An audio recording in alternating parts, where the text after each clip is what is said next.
What's going on, my fellow tribe of patriots? As you can see, I got my regalia on. I got my face paint on, my war paint.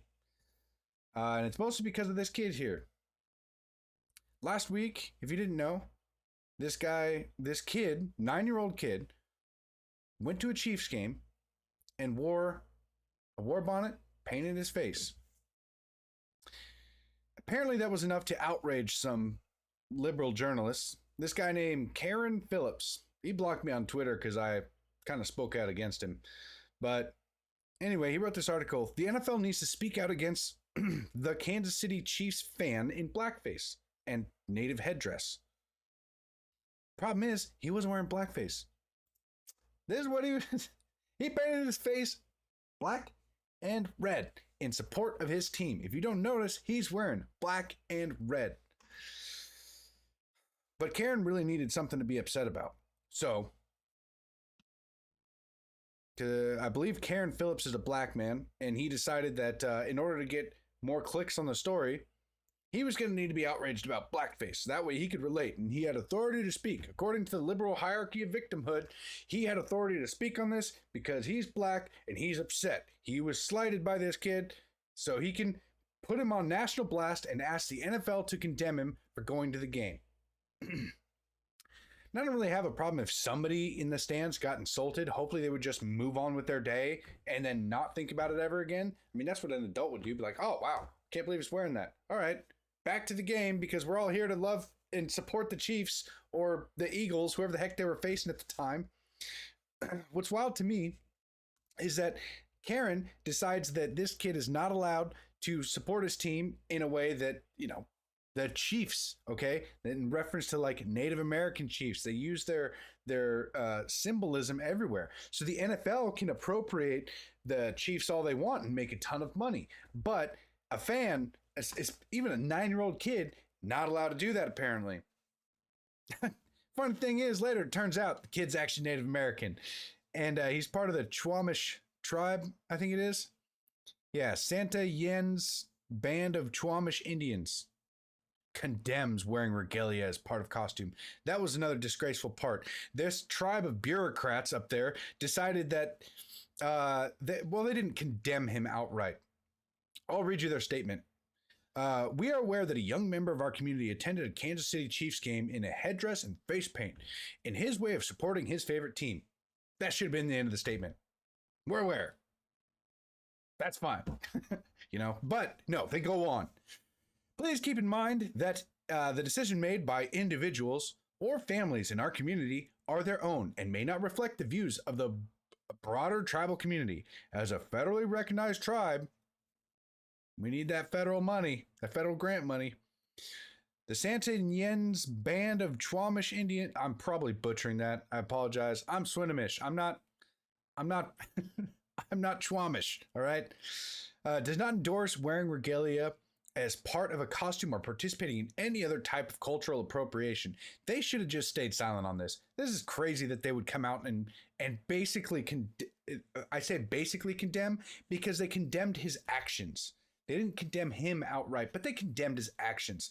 It's regalia. You know the really crazy part about this? Understand this, that when the Europeans came over to America, there were only like 10 documented tribes or so that actually wore a war bonnet like this. And as America became more industrialized, more and more natives adopted and appropriated this kind of headdress into their culture and community. So that way, when tourists came around, they could look a certain way and people would probably give money. So Native Americans appropriated this from other Native Americans. So it should be fine for this kid to celebrate his own heritage. I mean, even if the kid was like full-blown white or hell, black, Asian, it doesn't matter.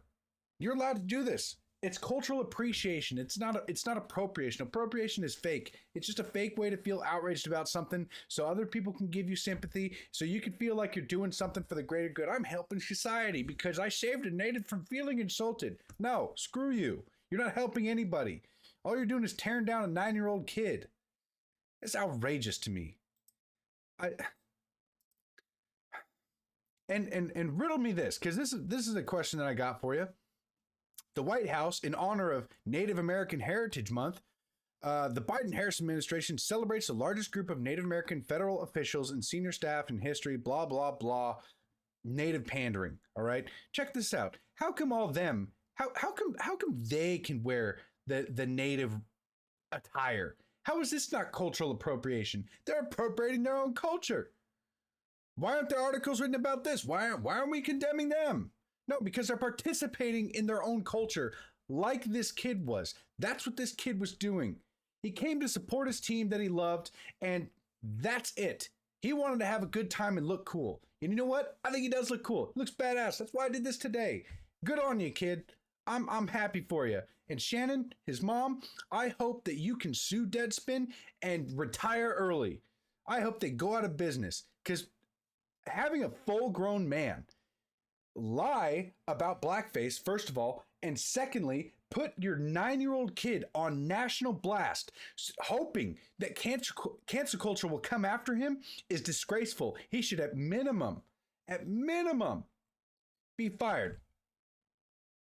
Yeah, I'm advocating for some kind of cancellation because his actions was to target a child, to condemn the child for participating in his own cultural heritage.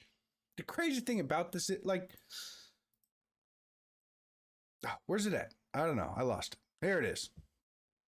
I made a couple tweets about this. You follow me on X. You know, that's helpful. It's Law Native Patriot. You see right up there. Law Native Patriot. But I put out a tweet about this, and Carron Phillips, the article writer, he blocked me for it. But I said, I'm a Chiefs fan. It's not racist to wear a headdress. I already explained that part to you. But this is the American way. Sharing, adopting, and incorporating cultures, like all kinds of cultures, into one overarching American identity. That's the beauty of America. We are a melting pot. Okay, we're not this multicultural country that they've been trying to sell us for the last 20 years. That's nonsense. Okay? No, we're a melting pot. Everybody comes here. They should assimilate, and they should understand. We're all Americans. Well, except for the illegals. We're all Americans, and we're all going to share in each other's cultures. That's why we're allowed to go out to Chinese restaurants, and it's fine. That's why we're allowed to celebrate the Vikings at Vikings game and appropriate their attire. And, the Seattle Seahawks, their logo, that's Pacific Northwest tribal art that they appropriated. Are we not allowed to wear that? How far does this go? How much are you going to be outraged? How about you just say, hey, kid, you look good. Cool. Anyway, kid, I stand with you, man. And screw the people trying to cancel you. Shannon, I pray that you are able to sue Deadspin. There's been rumors about you wanting to sue him. And I pray that you do. Even though the tribe came out and didn't have your back, which is just disgraceful. You should get on their tail too. Have them correct the statement. Say, you know what? We were actually wrong. It's fine. Go ahead. Wear it all the time. They're not going to say that though, because they're a federally recognized tribe of bureaucrats. And it's nonsense. It's just a mini government. That's all it is. They don't have any ownership over headdress regalia. What makes them think that? Did they originally have it, or did their tribe appropriate it from other natives? That'd be something to look into. Anyway, I support the kid. God bless you all, and God bless America. I detect a little communism. I can see it in the things you do. Communism, socialism, call it what you like. There's very little difference in the two. Now ain't I right? Ain't you right? Ain't you right? Let's look and find the strong and able leaders. It's time we found just how our neighbors stand. If we're to win this war with communism, let's fight it here as well as Vietnam. Let's rise as one and meet our obligations, so communistic boots will never trod across the fields of freedom that were given to us with a blessing of our great